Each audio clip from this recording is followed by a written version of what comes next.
우리가 평범한 인생을 살아가는 사람들이 추구할 수 있는 너무 부담스러워서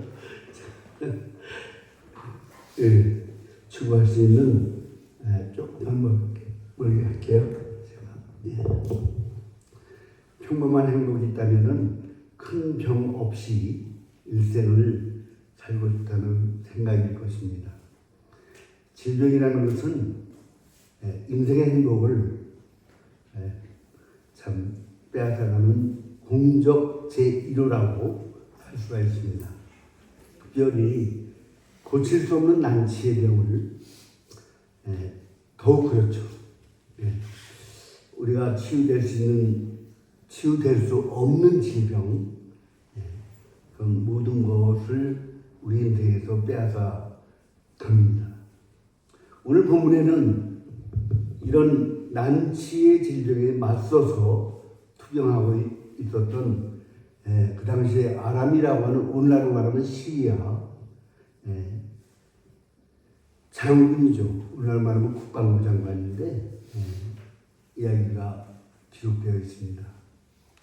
주전 849년부터 842년 그 시대의 어느 날 일어났던 그 사건인데, 당시 그 시리아의 왕은 벤하닷이라고 그러고 그 당시에 이스라엘의 왕은 여호람이라는 왕이 통치하던 시기였습니다. 오늘 본문에 나타난 주인공의 이름은 우리가 잘 아시는 대로 나아만이라고 하는 장군입니다.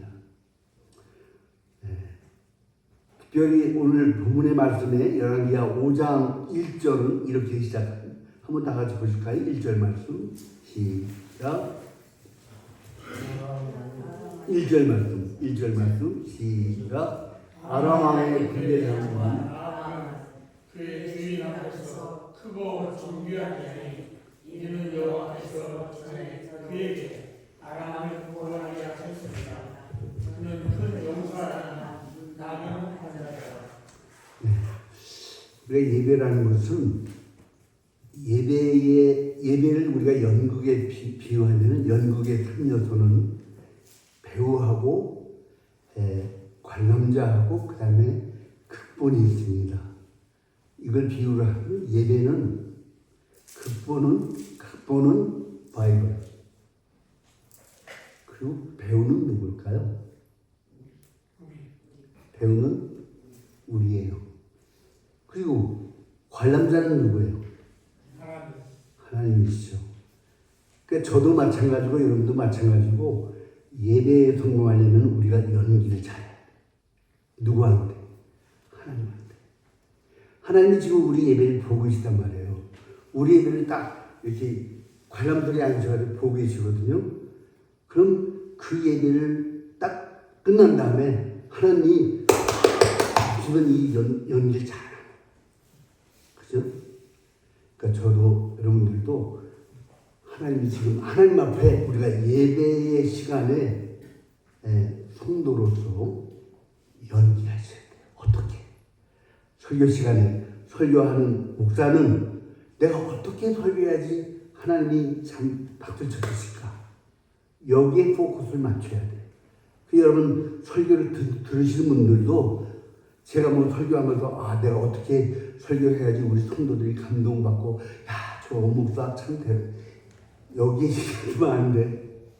하나님, 여러분도 마찬가지예요.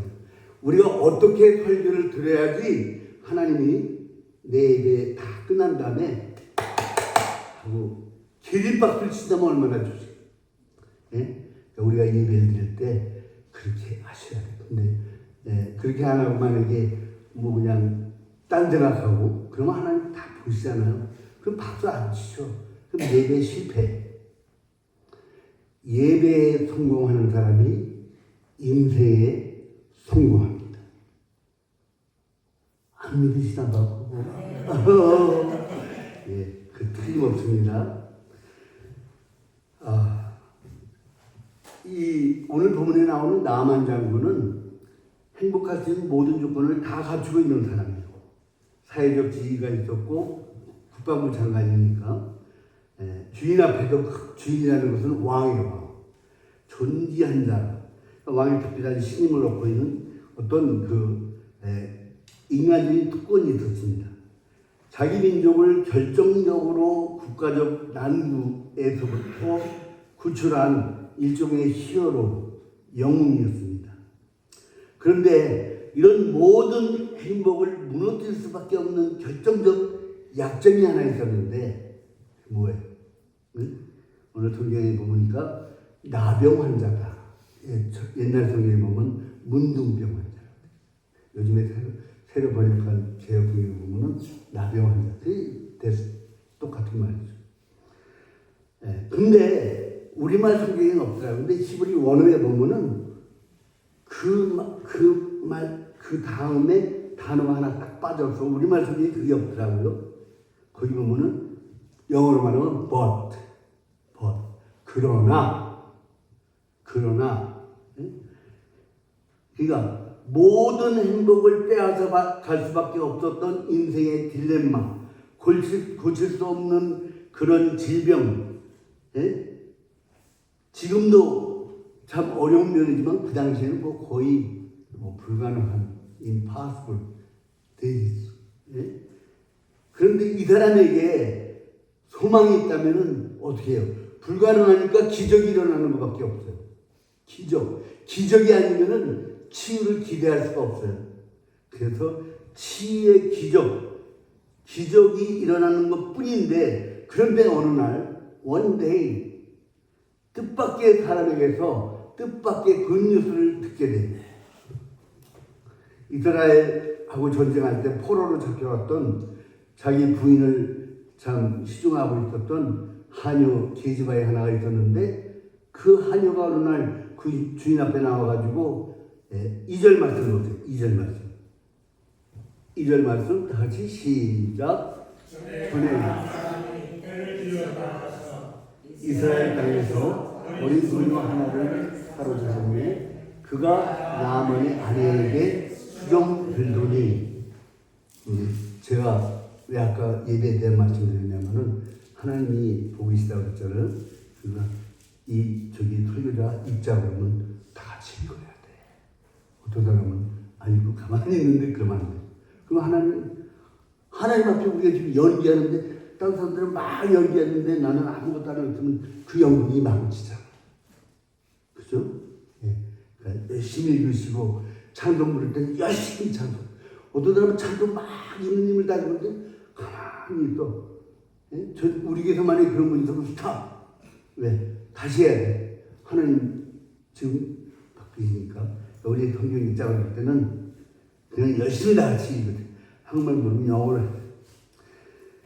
자, 그녀가 들려주었던 그 뉴스는 어떤 소식이었습니까? 3절 말씀 다 같이 3절 말씀 시작. 그의 여주인에게 우리 주인이 사마리아에 선지자고 계셨으면 좋겠나이다. 그가 그 나병을 고치리다. 그가 살던 이스라엘 땅 사마리아에 엘리사라는 선지자 한 분이 있는데 정말 하나님께서 귀하게 드시는 종입니다. 그분 앞에 가면은 우리 장군의 병을 분명히 고칠 겁니다. 얼마나 좋은 소식이에요. 그러니까 신나가 오케이 그 빨리 가보자. 그래가지고 준비하고 바로 떠납니다. 본문의 사건을 결론부터 말씀드리면 한마디로 해피엔딩. 드라마예요. 해피엔딩의 드라마. 나만이 치유받고 돌아옵니다. 구원받고 돌아옵니다. 새롭게 고침받고 변화받고 부흥이 되어서. 부흥이라는 말은 죽었던 생명이 revive, 다시 살아난다는 말이죠. 그 히브리 원어로 하이에오라는데 이건 죽었던 사람이 다시 살아난다는 말이에요. 자꾸 교회가 부흥된다 그러면 막 숫자가 막 늘어나고 겉으로 가시적인 막, 그것도 물론 부흥일 수 있지만 성경적인 부흥이라는 것은 그게 아니에요. 내면적인 거, 불가시적인 거. 그 속에서 불가시적인 것이 이렇게 병들었던 사람이 다시 회복이 되고, 죽었던 생명이 다시 리바이브, 소생하는 것이 그 하이에우라는 그 그 히브리 원어입니다. 그냥 상식적으로. 예. 그런데 오늘 저는 여러분과 함께 이제 이 본문의 내용을 많은 목사님들이 설교하셨잖아요. 뭐 어떻게 병을 고쳤을까, 뭐 이런 이제 저는 오늘 특별히 여러분과 함께 내용의 초점을 조금 다른 각도에서 생각해 보려고 합니다. 우리가 오늘 본문을 자세히 살펴보면은 그가 치유받았다는 사실로만 단순하게 생각할 것이 아니라 그가 치유받지 못할 뻔했던 아슬아슬한 순간이 있었다는 거예요. 그러니까 그가 하마터면 치유받지 못할 뻔했다. 그게 무슨 말이냐? 이 나만에게 미스언더스탠드가 있었다. 오해가 있었다는 거예요. 저는 이 오해가 주는 의미가 매우 중요하다고 생각해요. 왜냐하면 오늘날 이 시대에도 자신의 문제를 해결하고 변화받고 구원받고 우리의 삶이 좀 달라졌으면 좋겠다. 내 신앙이 성숙하고 또 우리 소망교회가 좀 부흥되었으면 좋겠다. 그래도 뭐 이제 여러 가지 기도들 하잖아요. 응?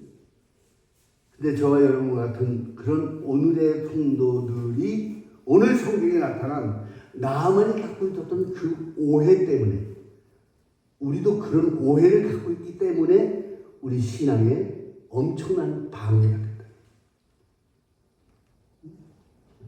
그러니까 이런 오해를 갖고 있기 때문에 그 오해를 풀지 못했으면은 하마터면요 이 나만이 구원받지 못하고 병 고침 못 받았어요. 나중에 이제 해피엔딩으로 끝나잖아요. 내 개인의 간절한 기도 제목이 응답받고 난치의 질병을 고침받고 신앙적으로 더욱 이렇게 성숙하고 또 우리의 가정 속에서 기쁨이 넘치고 평안과 행복이 가득해지고 그리고 우리 소망교회가 정말 미래를 향해서 비전을 향해서 나아갈 수 있다면 나아가려면 우리가 꼭 극복하지 않으면 안 되는 그런 미스언더스탠드가 있다는 거예요.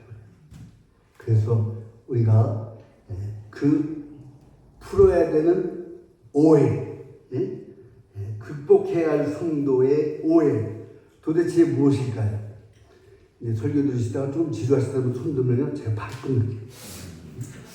바로 끝납니다. 진짜입니다. 첫 번째는 뭐냐?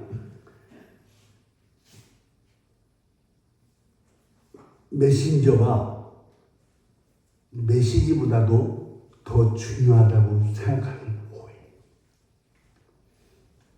이해가 되세요?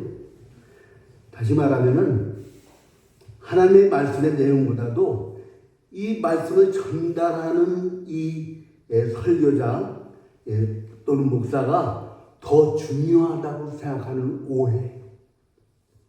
그러니까 설교의 내용보다도 설교하는 설교자 목사가 더 중요하다고 생각했던 오해입니다. 여러분, 병자에게 필요한 메시지가 뭐예요? 어떻게 병을 고치나? 그게 필요한 메시지 아니에요? 나만 장군에게 그 메시지가 주어졌습니까? 주어지지 않았습니까? 자, 오늘 본문의 10절 말씀 한번 보세요. 10절 말씀.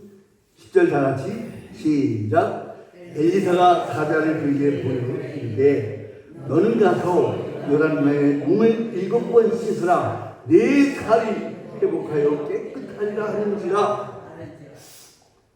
주어졌잖아요. 메시지가. 요단강에 가서 7번 몸을 씻어라. 그리하면 깨끗해진다. 이 나병이 깨끗해진다. 메시지가 주어졌어요. 이렇게 하면 된다. 이렇게 하면 문제 해결된다. 이렇게 하면 기도 응답이 있다. 딱 메시지가 전달됐습니다.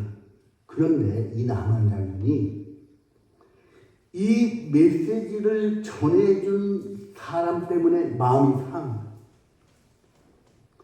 그래서 나만이 메시지를 안 받고 돌아가려고 야 필요 없어 가자.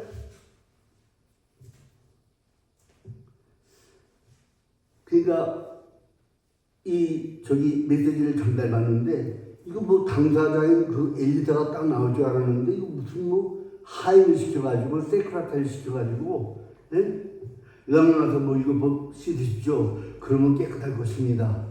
그랬더니 11절 말씀 보세요. 11절 시작. 나하만이 노하여 내 생각에는 그가 내게로 나왔어.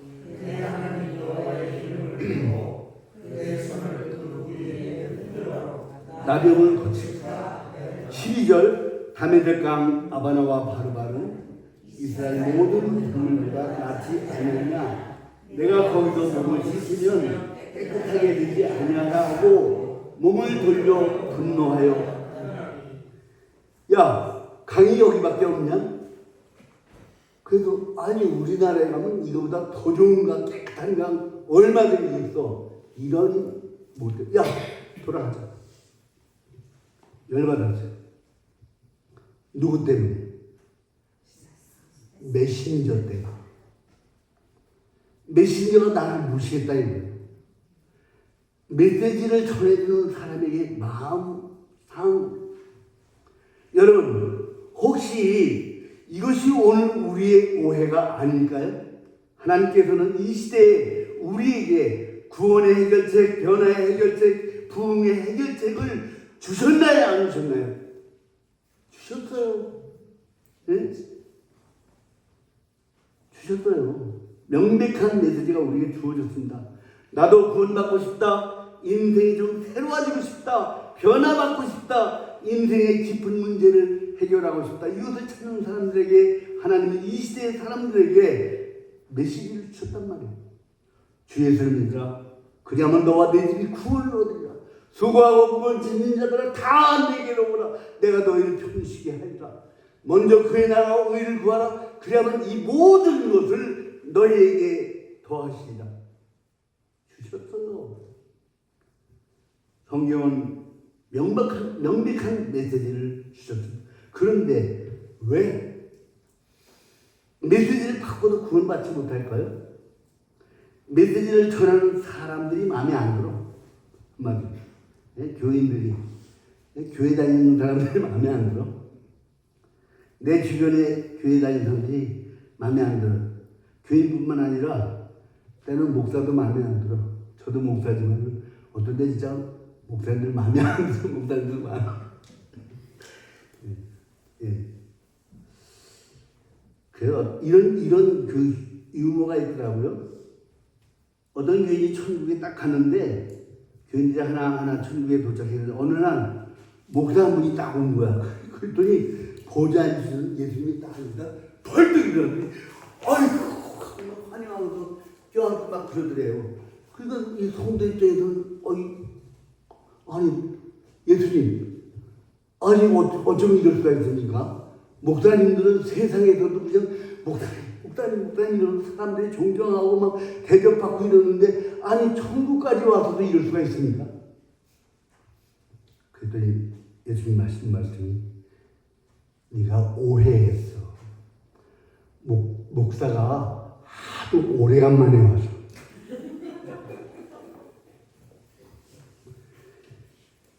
예수님 당시에도요 잘못된 선지자들이 많았습니다. 그래서 예수님께서도 거짓 선지자라고 싹군 목자라고 공격하고 계심을 우리가 성경에서 볼 수 있습니다.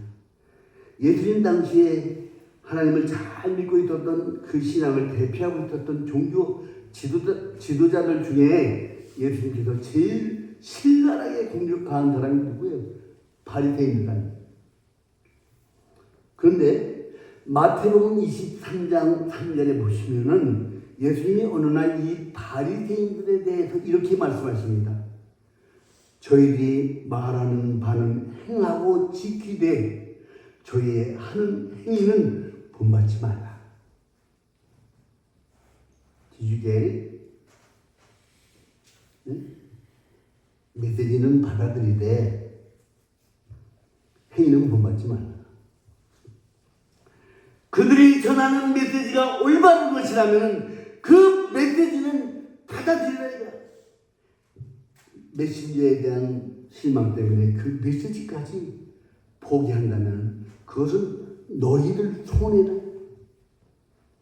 예수님은 메신저와 메시지를 구별하는 그런 지혜를 강조하고 있다는 사실을 여러분 주목해 보십시오. 물론 이만한 사람이 먼 길을 이렇게 찾아왔는데 영접하고 나가서 고쳐주면 좋았겠죠. 그렇다면 왜 엘리사는 어떻게 보면 참 상처로 생각해도 좀 너무했어. 와서 코빼기도 안 보이고 그냥 무슨 이 데코라타리 그 하얘시켜가지고 그래서 많은 신학자들이 이게 왜 엘리사가 이렇게 행동했을까? 저도 좀 의문이 돼요. 그래서 이제 이 이유를 신학자들이 나름대로 이 구절을 인터프리테이션을 하는 거예요. 근데 어떤 유명한 그 신학자가 이 말씀을 주석을 한 걸 보니까 이렇게 되어 있더라고요. 그때 엘리사의 심정이 이 사람이 정말 자기가 딱 나가서 영접해가지고 안기도 하고 주여! 이래서 막 고쳤잖아. 그럼 어떻게 돼요? 나만 장군이 그냥 이 엘리사를 막 신격화하고 당신이 하나님이십니다 막 이럴 거 아니에요. 그러니까 엘리사의 심정은요, 이 사람이 정말로 하나님만을 의지하고 하나님의 메시지만 붙들고 그래서 하나님에게서 치유를 받음으로 말미암아 마지막 결과에 있어서 하나님에게만 크레딧을 돌리고 하나님에게만 영광을 돌리기 위해서 엘리사가 밖에 안 나왔다. 그런데 뭐 나만의 그 깊은 속뜻을 알았겠어요. 그러니까 쉽게 마음이 상하죠. 그렇다면은 이것은 메신저에 대한 오해예요. 그러나 이 오해보다도 더 중요한 오해가 있다면은 메신저가 문제가 아니라는 사실이에요. 더 중요한 것은 뭐예요? 메시지. 여러분에게 정말 필요한 것이 뭐예요? 내가 어떻게 하면 치료받을 수가 있을까? 내가 어떻게 하면 구원받을 수 있어요? 내가 어떻게 하면 좀 새로운 인생을 살 수가 있나요? 여러분, 메시지에 집중하세요. 지금 이 시간도 마찬가지예요. 저한테 집중하지 마세요. 제가 전하는 하나님 말씀의 컨센트레이션. 집중하세요. 메신저에 대한 어떤 오해나 또는 메신저의 어떤 부족함과 잘못됨 때문에 정말 필요한 메시지를 포기한다면 그거 안 되지 않아요. 메신저에 대한 오해 때문에 오늘 이 시대에 가장 필요했던 구원의 메시지, 생명의 메시지, 소망의 메시지, 변화의 메시지, 부흥의 메시지를 거절하는 그런 누를 범하는 우리 소망교회 성도들이 되지 않으시기를 바랍니다. 두 번째는 하마터면 남을 치료받지 못하고 그냥 떠나갈 뻔했던 오해 두 번째. 이 정시에 딱 끝나죠. 저는 정시에 딱 끝나요. 1시간 딱 예배돼요. 설교하다가 길어지고 그냥 끝나고 다음 주에 또 합시다 그러고요. 저 다음 주에 여기 자, 두 번째는 하나님의 처방보다도 자기의 처방을 더 중요하게 생각하는 오해예요. 자, 11절 말씀 시작. 11절 시작. 나만이 구하여 들어가는 내 생각에는 그가 여호와의 이름을 부르고 그의 손을 그 부리의 힘으로 나병을 나만이 화를 내면서 물러가면서 이렇게 말합니다. 거기서 중요한 단어가 뭘까요? 내 생각에는. 네? 따라서 하세요. 내 생각에는. 한번 따라해보세요. 내 생각에는. 내 생각에는 저가 내게로 나와서 내가 이렇게 먼 길 왔는데 사실은 내가 저에게 올 것이 아니라 지가 나한테 와야지. 내가 누군데? 내가 비록 문둥병자이긴 하지만은 내가 어떤 사람이냐 이거죠. 내 위에 황송한 마음으로 내 아픈 몸에 손을 얹고 그냥 온 정도가 나에서 안수해가지고 나를 고칠 것을 지금 기대한 거예요. 이게 무슨 말인지 아세요, 여러분? 자, 지금 이 사람이 뭐예요? 장군이에요? 환자예요? 환자예요. 그런데 이 엘리사한테 고침받을 것을 기대하고 있어요. 의사한테 왔어요. 그럼 지금 이 사람이 뭐하고 있는 거예요? 환자가 의사한테 처방하고 있는 거예요. 내 생각에는요, 의사 선생님, 지금 이렇게 하면 내 병이 나을 것 같습니다. 그러니까 이렇게 하시죠. 여러분, 환자가 의사에게 지시하는 그 모습을 한번 상상해 보세요. 사랑하시는 우리 소망교회 성도 여러분, 정말 여러분이 구원받기 원하십니까? 여러분의 소원이 이루어지고 여러분이 변화받고 정말로 내 믿음이 조금이라도 성숙되기를 원하십니까? 순종하세요. 자꾸 내가 처방하려고 하지 마세요.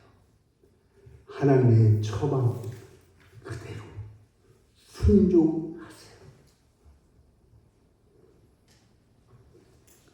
의사한테 찾아와서 처방을 자기가 해요. 그게 무슨 말이냐면요, 아직도 자기 속에서 해결 방법을 찾고 있다는 거. 구원의 방법을, 치유의 방법을 아직도 내 생각에서 찾고 있다는 거예요. 그럼 뭐하러 예수 믿어요? 그렇다면 왜 의사에게 왔어요? 찾아보세요. 계속 찾아지나. 아직도 여러분이 자신의 생각에 희망을 걸고 있다면 여러분은요, 예수가 필요 없어요. 여러분이 여러분 자신을 구원할 수 있는 한번 찾아보세요.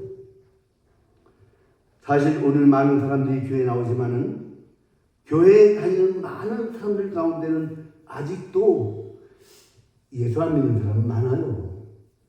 이게 무슨 말이냐? 교회에 나와서도 자기를 믿어. 저는 이것을 신앙이네 불신앙이라고.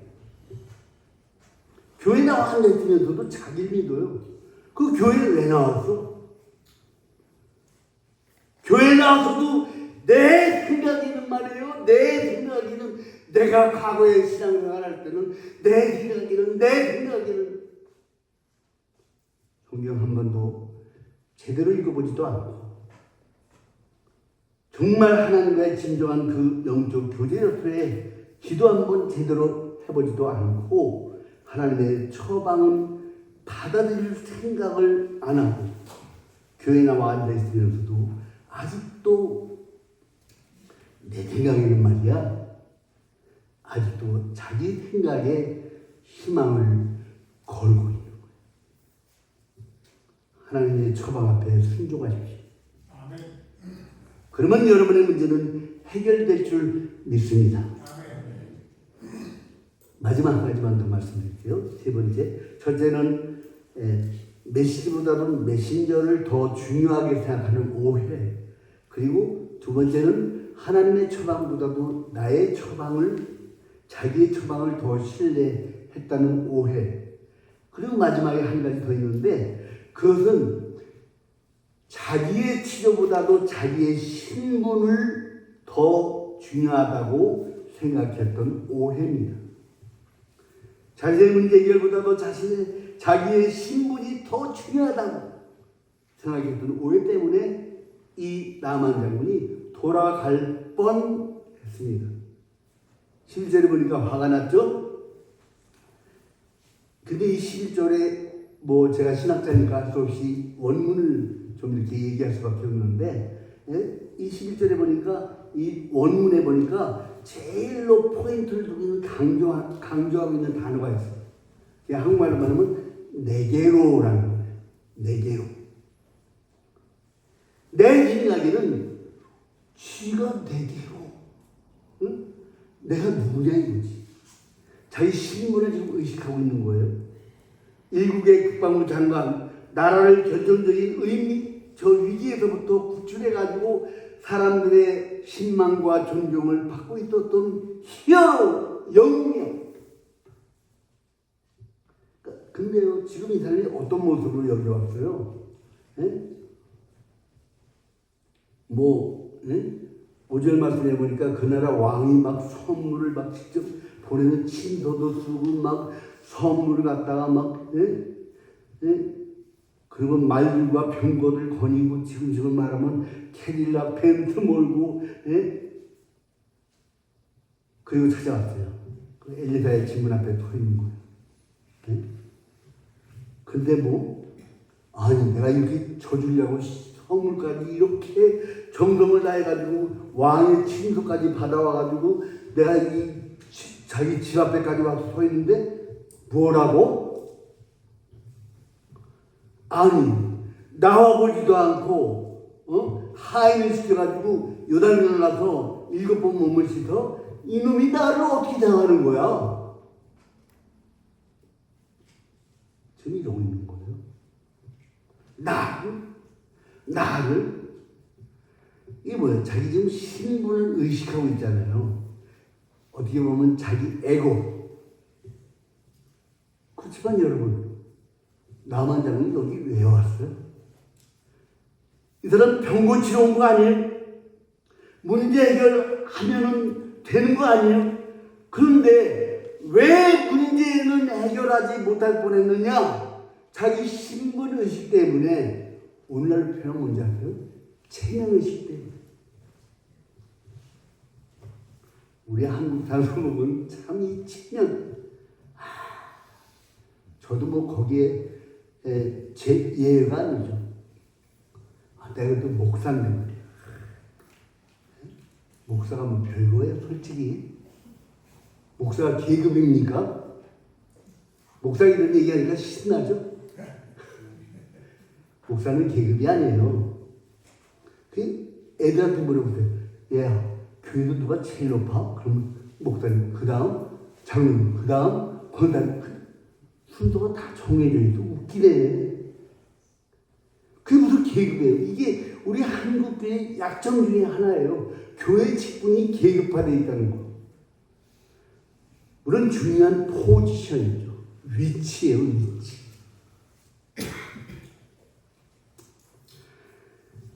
여러분, 나만이 여기 올 때 장군으로 온 거 아니에요.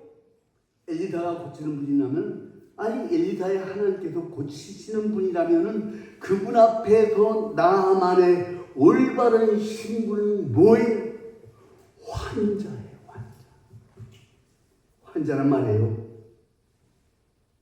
이 환자가요, 환자라는 것을 잃어버리면요, 환자예요.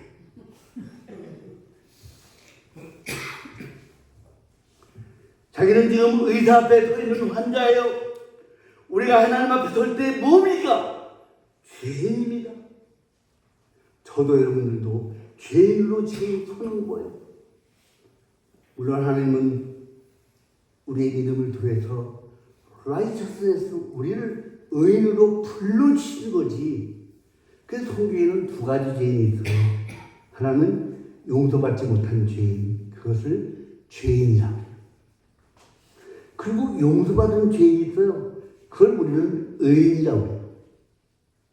그러니까 하나님이 우리를 그렇게 의인으로 불러주신 거지 우리가 죄가 없다는 건 아니에요.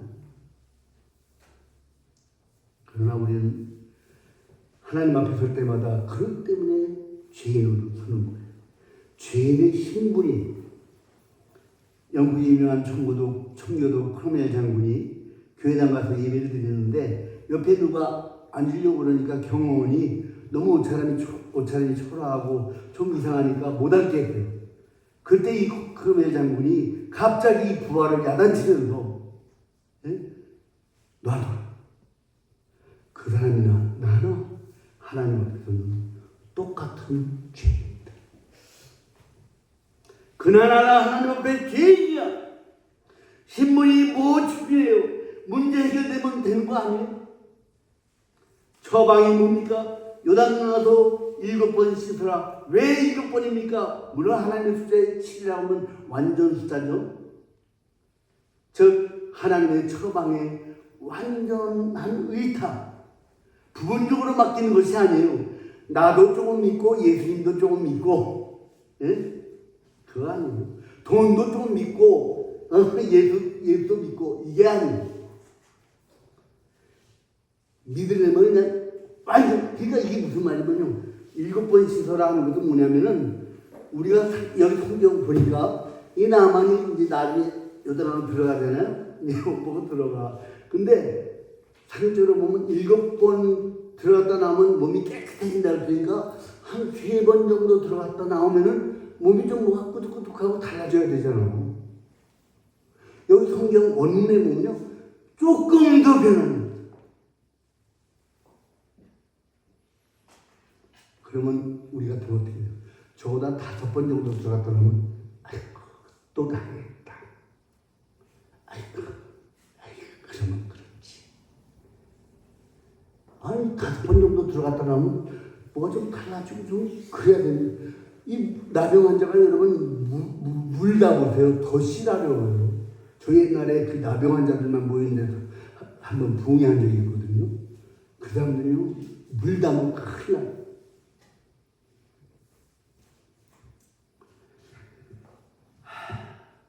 참 나의 구원은 그 무엇도 가능하지가 않다. 그러니까 여러분, 하나님이 정하신 때가 있어요. 바로 7번이에요. 그러니까 우리가 하나님 믿으려면요, 그냥 끝까지 다 믿어야 돼. 조금 믿다가 내 상식이 안 맞는다면 아이고 아니네 뭐 그러면 그렇지. 이게 아니, 믿으려면요 제대로 믿어요. 다 믿어요. 다 그냥 다. 그 신앙생활은요 발버둥 치는 게 아니에요. 신앙생활은 매달리는 거야. 매달리는 거. 발버둥 친다는 건 뭐예요? 아주 내가 뭔가를 하겠다는 거야. 근데 매달리는 건 뭐예요? 딱 하나님 붙잡고만 있는 거야. 나는 할 것이 아무것도 없어. 이게 신앙생활이에요. 7번. 나의 구원은 그 무엇도 가능하지가 않다. 나의 구원은 다만 하나님의 처방뿐이다. 십자가뿐이다. 날 위해 죽으시고 부활하신 예수 그리스도에게 내 전체를 던지는 거예요. 예수님, 나 믿습니다. 7번의 순간이 바로 그 순간입니다. 근데 이거 한 가지만 마지막으로 좀 나하만이 이 치료가 어떻게 이루어졌을까요? 성경을 보니까요, 다행히도 나하만에게는 좋은 참모들이 있었어. 참모들이. 13절 말씀. 13절 중요해요. 13절 시작.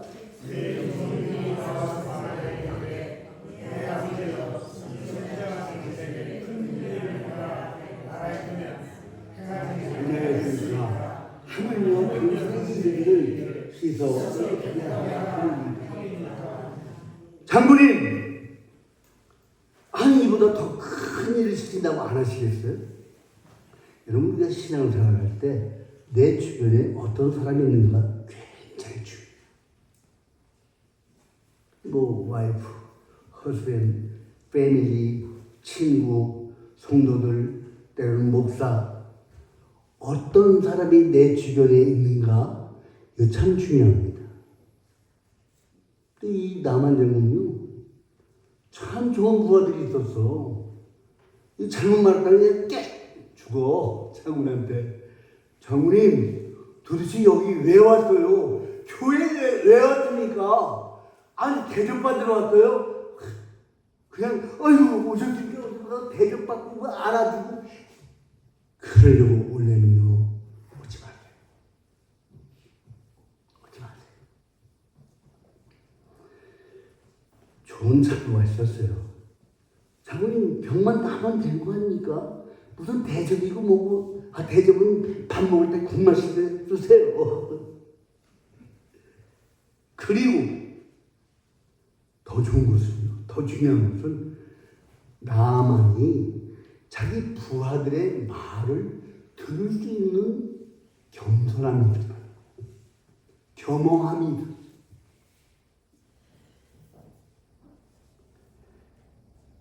생각해보니까 옳거든요. 여러분 제가 제 얘기지만 제가 그 석사학위 논문을 쓸 때 제가 유태인 가정에 대한 논문을 썼는데 그래서 유태인들 제가 동부했을 때 유태인 가정들에 대해서 썼기 때문에 굉장히 성령에 가득하고 그래서 이제 유태인들 제가 한 100명 정도를 이렇게 인터뷰했어요. 그 논문을 쓰기 위해서. 근데 거짓말이 아니라 우리나라 사람들 우리나라 아이들한테 물어보면 우리나라에서 누가 제일 훌륭한 분이냐? 그러면 세종대왕이요. 뭐 이렇게 대답하잖아요. 그러면 저는 유태인들은요 99%가 킹 오브 데이빗 다윗왕이에요. 다윗을 지금 유태인들은요 다윗왕을 최고의 자기 민족의 최고의 사람으로 생각하더라고요. 근데 성경에도 보면 이 다윗이 얼마나 훌륭한, 근데 얼마나 나쁜 사람이에요. 네? 자기 그 욕심을 채우기 위해서 자기 부하를 죽여버려. 그리고 하나님 말씀에 위배되는 간음도 하고 남의 아내를 갖다 자기 아내로 이거 얼마나. 근데 그 주변에 이제 나단이라는 선자가 있었잖아요. 그 하루 임금님 이렇게 참 잘못한 사람인데 이걸 어떡할까요? 그랬더니 뭐라고 이름 당장 죽여. 그게 바로 당신이야. 그게 바로 당신이야. 딱 그랬거든. 거기서 팍 거기까지. 그 성경에 보니까 자기 침대가 눈물로 다 젖을 정도로 하나님 앞에 회개하고 돌아섰어요. 나만이 어떻게 했습니까? 마지막으로 14절 말씀. 14절 시작. 나만이 이에 가서 하나님의 사람을 알고 요단강을 이륙하고 그 사람이 할렐루야. 예. 들어가기 전에 그는 계급장을 떼줄 것입니다. 자존심을 버렸을 것입니다. 그리고 옷을 벗었을 것입니다. 그동안 입고 있었던 그 견고한 자기의 신분을 과시하던 지금까지 자기를 붙들고 있었던 그 에고의 마차에서 내려와요. 옷을 벗고 그리고 하나님의 말씀대로 하나님의 처방 앞에 자신의 무릎을 꿇었습니다. 그리고 그 처방 앞에 자신을 맡깁니다. 여러분, 그 순간이 구원이, 그 순간이 치유, 그 순간이 부흥입니다. 여러분, 내가 필요한 이 구원을 위해서, 이 치유를 위해서, 이 부흥을 위해서 이제 계급장을 떼실 준비가 되어 계시죠. 아니, 옷을 벗을 준비가 되셨습니까? 여러분을 과시하던 그 마차에서 내려오실 준비가 되셨나요? 주님, 제가 하나님의 처방에 오베이하겠습니다. 오베이하겠습니다. 내 생각 다 버렸어요. 내 체면 다 십자가 앞에 무릎을 꿇고 하나님의 처방에 순종하겠다는 그런 준비가 되셨나요? 기도하시겠습니다.